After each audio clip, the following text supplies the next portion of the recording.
Hey there, hobby guys. I am doing a quick video to show you a installation I did for a new ESC.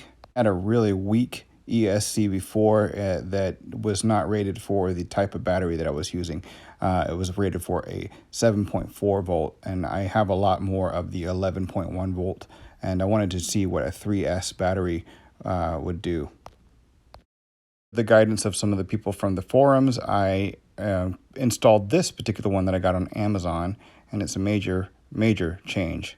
All right, in today's video I'm going to be showing you how I take this 1060 brushed electronic speed controller and put it in my Grasshopper. I had this thing in it, and this is not able to handle the 3S LiPo batteries that I have an abundance of. So I'm going to change the switch, everything out of this, and install that. Let's see what this does. Right out of the box, it already has the battery connectors. I don't have this particular battery connector, and then I don't use this type of motor plugs, but the switch is there. It's waterproof, which is nice.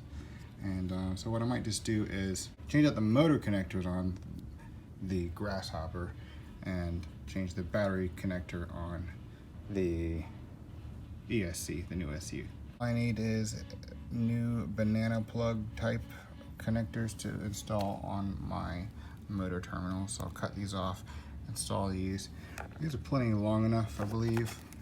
If I were to install it right on a cut wire there, the ESC can fit inside there. I can run the wire close to that and mount the ESC inside here.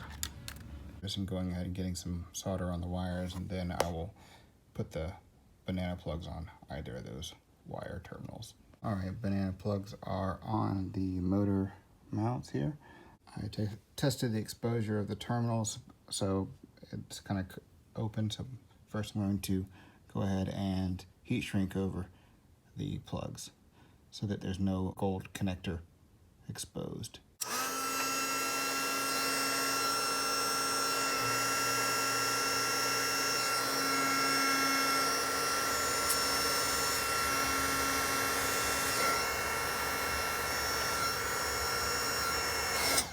There we go. Next, I'm going to tin the wires of the cutoff terminal and do the new connector plug here, and also have the right color heat shrink tube, and make sure that the polarity is correct. You don't want to get that mixed up. Here's a little trick I taught myself.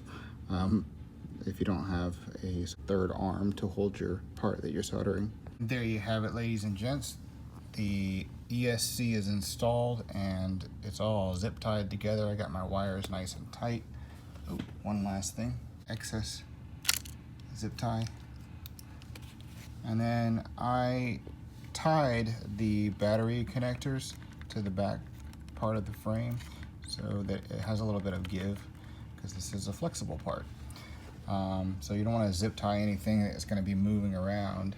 And then I use double-sided tape on the receiver, and the zip tie is holding the ESC down here.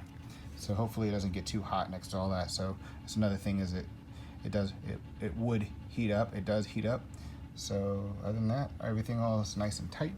Oh, and I put the switch and jammed it in that area right there. I'm probably gonna put a little bit of glue to hold the switch in. So we'll see how this goes. So this is something new. I barely squeezed the trigger.